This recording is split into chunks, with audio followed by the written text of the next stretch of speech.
Surgery కంటే hospital bill అంటేనే భయం. అదే మధ్య తరగతికి అందుబాటు ధరలో వైద్యం. Medistar hospitals.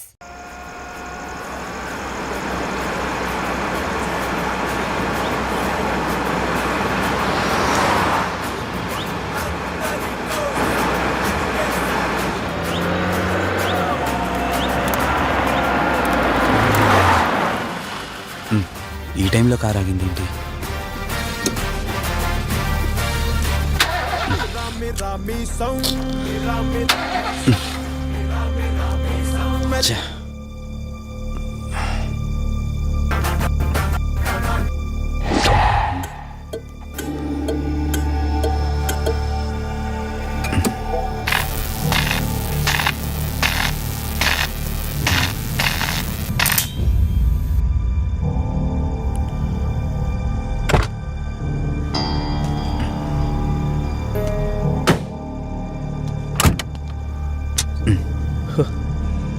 Shit,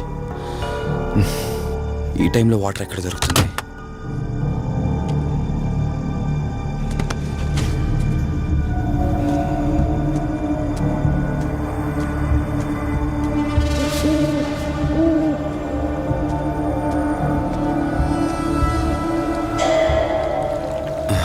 thank God.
ఏంట్రా, నువ్వు ఇంకా ఇంటికి వెళ్ళలేదా? తనకి ఎలా ఉందిరా? షీఈ్ ఆల్ రైట్ రా. కరెక్ట్ టైంలో తీసుకొచ్చా. Thank God. నీటిలో పడ్డం వలన పెద్దగా దెబ్బలు కూడా ఏం తగలలేదు. ఫిజికల్గా తను బానే ఉంది. రిపోర్ట్స్ కూడా నార్మల్గానే ఉన్నాయి. కాకపోతే ఏమైందిరా? She lost her memory. తనెవరు, తన అడ్రస్ ఏంటి, ఎంత అడిగినా కానీ చెప్పలేకపోతుంది. అంటే తనకి ఇప్పటిదాకా జరిగిందేది గుర్తులేదు. God, if you don't mind తనని ఒకసారి చూడొచ్చా? షూర్. Room number 403. నువ్వు వెళ్ళు, నేను వస్తాను. ఓకే.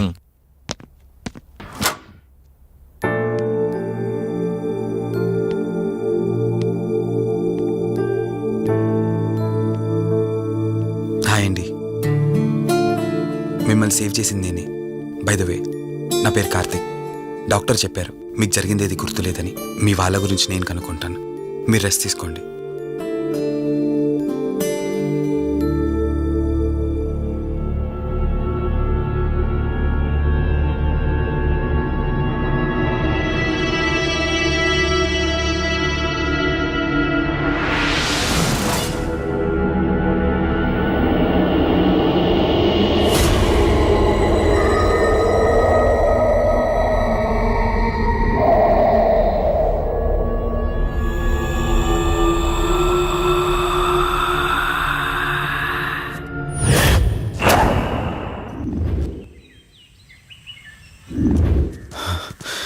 ఏంట్రా, ఈ రోజుల్లో సైన్స్ ఇంత డెవలప్ అయింది. ఆ అమ్మాయి నార్మల్ కండిషన్లోకి తీసుకొచ్చే దారేం లేదంటావా? అవునరా, నువ్వు చెప్పింది కూడా కరెక్టే. అప్పుడప్పుడు ఇలాంటి కేసెస్ వస్తే మా డాక్టర్స్ కూడా సవాల్గా ఉంటుంది. అంటే ఎన్ని రోజులు పట్టచ్చు? ఎగ్జాక్ట్గా ఇన్ని రోజులని చెప్పలేం, కానీ ఒక్కోసారి వన్ డేలోనే గుర్తుకొచ్చేయచ్చు. కొంచెం క్రిటికల్ అయితే ఓ 4 రోజులు పట్టచ్చు. సమ్ టైమ్స్ లైఫ్ లాంగ్ గుర్తు రాకపోయినా ఆశ్చర్యపోకర్లేదు. అంటే మనం ఏం చేయలేమా? చేయలేమని కాదురా, మన ప్రయత్నం మనం చేద్దాం. ఎందుకని మంచిది. పోలీస్ కంప్లైంట్ ఇద్దాం. అది కాదురా, పోలీస్ కంప్లైంట్లు అది ఇది అంటే ఈ కేసులు ఇంట్రాగేషన్లు అన్నీ ఉంటాయి. అవసరం అంటావా? తప్పదురా, అసలే యాక్సిడెంట్ కేసు. పోలీస్ కంప్లైంట్ ఇవ్వకుండా మేము ట్రీట్మెంటే స్టార్ట్ చేయకూడదు. నువ్వు నా ఫ్రెండ్ కాబట్టి రిస్క్ చేశాను.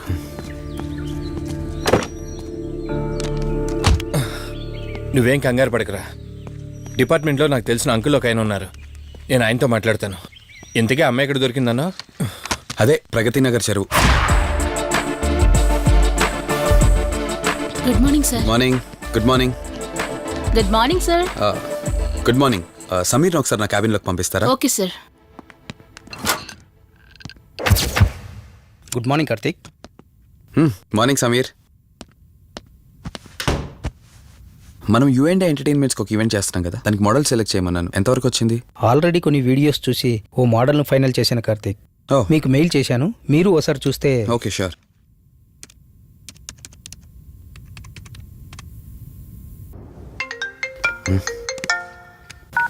రే వాసు చెప్పరా. అదే సిఐ అంకుల్ నేను అమ్మాయి దొరికిన చెరువు దగ్గరికి వచ్చాం. నువ్వు వెంటనే బయలుదేరి ఇక్కడికి వచ్చా. ఓకేనా? ఓకే వెంటనే బయలుదేరుతున్నాను. సమీర్, ఈ అమ్మాయి పర్ఫార్మెన్స్ బాగుంది. నేను అర్జెంట్గా పని మీద వెళ్తున్నాను. మిగతా ఫార్మాలిటీస్ అని మీరు ఫినిష్ చేయండి.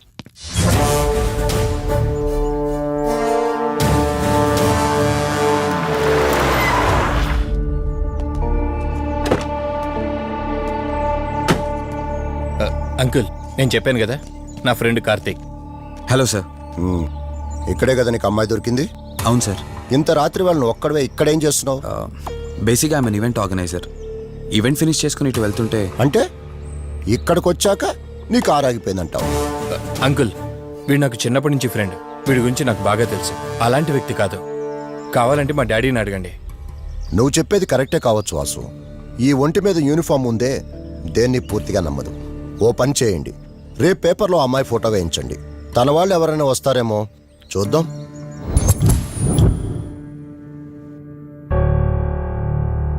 మీ ఫోటోనే. మీరు గతం మర్చిపోయారు కదా, మీకు సంబంధించిన వాళ్ళు ఎవరైనా వస్తారేమో అని చిన్న ప్రయత్నం.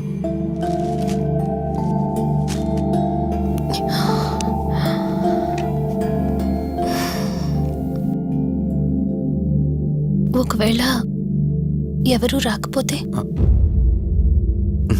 అయ్యో, అలా అంటారేంటండి? తప్పకుండా వస్తారు.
ఎవరు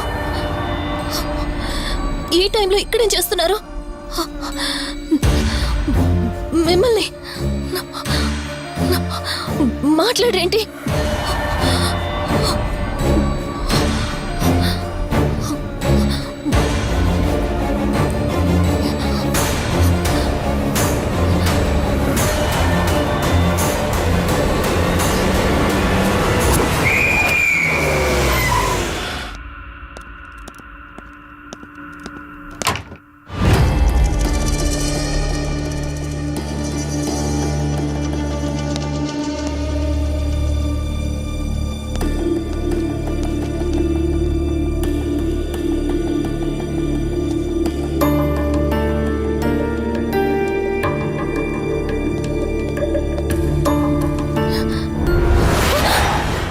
ఏయ్, నేను కార్తిక్ని.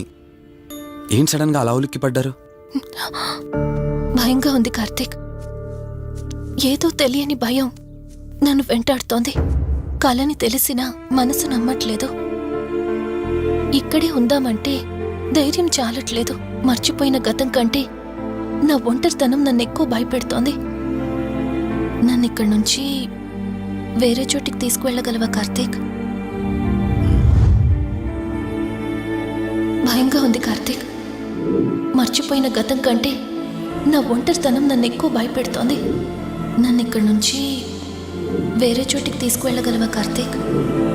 రేయ్, నీకేమైనా పిచ్చా? ఆ అమ్మాయిని ఇంటికి తీసుకెళ్తానంటేవేంటి?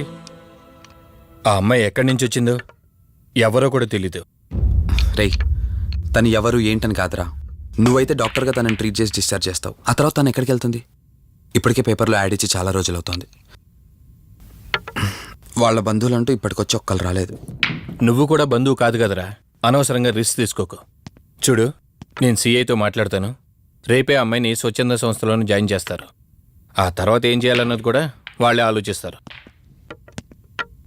ఇందాక నువ్వు అడిగావే బంధువా అని. హెల్ప్ చేయడానికి ఎటువంటి బంధం అవసరం లేదురా. ఆ రోజు ఆ అమ్మాయి నా చేయి పట్టుకున్నప్పుడు కొన్ని వందల ప్రశ్నలు పుట్టేరా. కానీ ఎప్పుడైతే ఆ అమ్మాయి కళ్ళలోకి చూశానో ఆ ప్రశ్నలన్నీ మాయమైపోయాయి.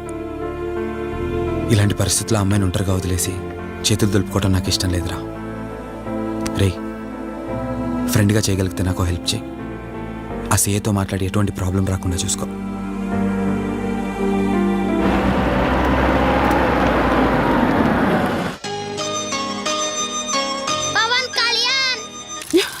ఈ ట్యాప్ ఒకటి వస్తామోని ఇరిటేట్ తెప్పిస్తుంది. వస్తున్నాను. షో. వస్తున్నానబ్బా. అమ్మయ్యా, వచ్చావా కార్తీక్? నువ్వు ఫోన్ చేసినప్పటి నుంచి ఆ ట్యాప్ కారుతూనే ఉంది. అది అలా కారుతూ ఉంటే సింక్ లో పడుతున్నట్టు లేదు, నా నెత్తి మీద పడుతున్నట్టుంది. దాన్ని త్వరగా బాగు చేయించు కార్తీక్.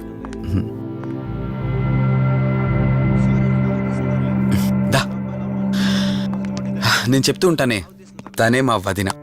అన్నయ్య ఎప్పుడు ఫుల్ బిజీగా టూర్స్ తిరుగుతుంటాడు, కానీ మా వదిన మాత్రం నన్ను సొంత కొడుకులా చూసుకుంటుంది. ఇంతకీ ఈ అమ్మాయి చెప్పలేదు కదా, తను నా ఫ్రెండ్. హాస్పిటల్ పని మీద వచ్చింది వదిన. తన పేరు Anyhow, I'm Siddharth Roy. Madhumati. Madhumati. కొన్ని రోజుల పాటు మన ఇంట్లోనే ఉంటుంది. సరే, తనను పైకి తీసుకువెళ్ళి రూమ్ చూపించు. సరే, నువ్వు వెళ్ళమ్మా. రా.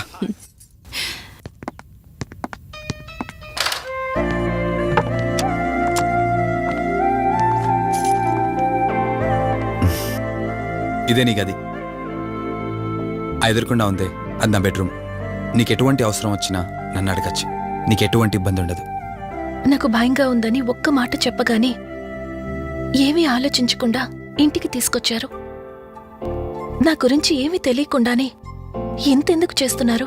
నాకు తెలిసిందల్లా ఒకటే, నేను చేస్తున్న పని నాకు కరెక్ట్ అనిపించింది, అందుకే చేస్తున్నాను. నేను కళ్ళు తెరిచిన తర్వాత చూసిన ప్రతి ఒక్కరూ మంచిగానే కనిపిస్తున్నారు. కానీ కార్తీక్ని చూసినప్పుడల్లా ఎన్నో సంవత్సరాల నుండి మా మధ్య అనుబంధం ఉన్నట్లు అనిపిస్తోంది. తన మాటలు వింటుంటే నాలో ఏదో తెలియని చిన్న ఆనందం కలుగుతోంది.